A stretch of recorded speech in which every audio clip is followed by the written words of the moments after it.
Alright, so I wasn't planning on doing a review on this series, but since I read 3 volumes and I was looking for something to do for a video today, I decided to go ahead and do a sort of review summary on the first 3 volumes of the IDW series Angel After the Fall. If you have never seen the television show Angel, first of all, I would say go and watch that TV show. Second of all, if you are interested in this comic book, you really should watch the TV show Angel before you read this comic.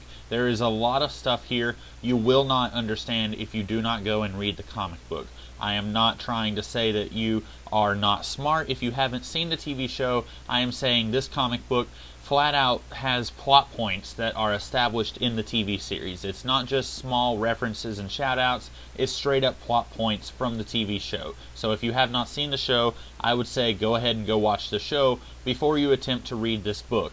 Having said that, do I think that you should read this series? Maybe if you see it at the library, or if you see it really cheap in the bargain bins, but I am not going to suggest that you pay high dollar for this series. I think there are 6 or 7 volumes of this entire run. The last volume is called Angel Aftermath, and then there's also a spin-off miniseries called Spike After the Fall. I have not read everything. I have only read the first 3 volumes, and I stopped at volume 3 because I just wasn't enjoying this series. So kind of let that be what it will. Maybe if you feel like you have similar tastes in stories that I do after you've seen several of my videos, maybe you'll know then that you probably won't like Angel After the Fall. I am going to explain why I was not enjoying this series, and then hopefully that will give you a better idea of if you will enjoy this series or not. First, I want to say I never even bothered reading Buffy Season 8. I know a lot of people read it. Almost everyone that I saw who read it said that they did not really enjoy Season 8.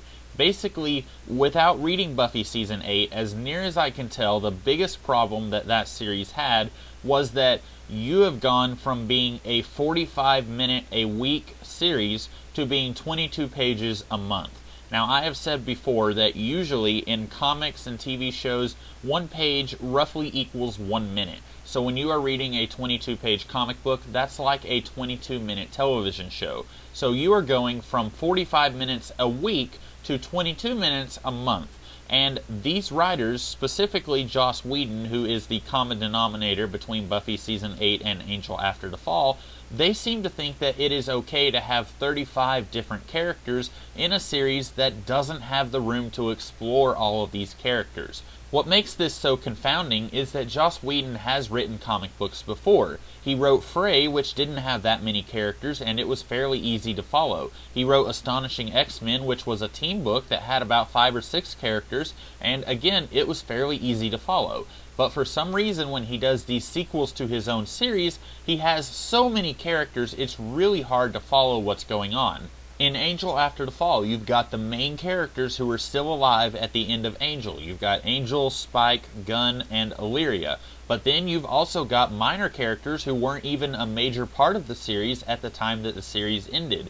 Characters like the Gruselog and Cordelia. Cordelia was a major part of the series up until the end of Season 4, but she wasn't even in the series except for 1 episode in Season 5, and you wouldn't really think that she needs to be in this series at all, but then she's shoehorned in here. Then you've also got Fred, who's sharing a body with Illyria. Then you've got Wesley coming back. Then you've got Lorne, who left at the end of the series. Then you've got some really minor characters like that electric girl Gwen and Angel's ex-girlfriend, the werewolf Nina, and then Kate Lockley from the first 2 seasons of Angel. These are way too many characters for a series like this. You cannot juggle 12 characters around, even with some of them being minor characters. You just can't do that and have a comic book with any kind of substance on your hands. What this series really needed to do was have 5 or 6 characters and really focus on them. Don't worry about giving the Gruselog a 2-page cameo that really isn't going to amount to anything. I don't think the Gruselog really has that many fans, and if he does have a whole lot of fans, those people are not going to be sad because the Gruselog doesn't show up in this series, especially when that character wasn't even a part of the series when it ended. I think that's really the ultimate problem with this series. It's just so crowded. I didn't want to read a series with 12 main characters and I'm having to try and remember what's going on with each of these characters. My secondary complaint is one that I have heard other people talk about before. The first volume opens a couple of months after the end of the TV series Angel. The city of Los Angeles has been plunged into hell. There are several different demon lords who all rule over a piece of Los Angeles. Okay, cool, got it. Now let's move on and have some story set in this status quo.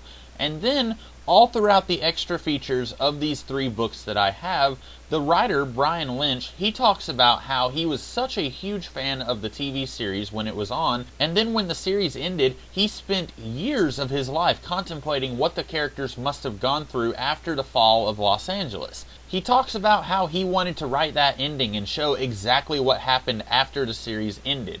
The problem is, we do not need to see exactly what happened. When we open the story in medias res several months after the end of the series, we do not need to see an entire volume that shows, oh, Angel punched that one demon, oh, Gunn got bitten by that one vampire, oh, Spike did that one cool thing. We do not need an entire month showing what's going on the night that Los Angeles falls into hell.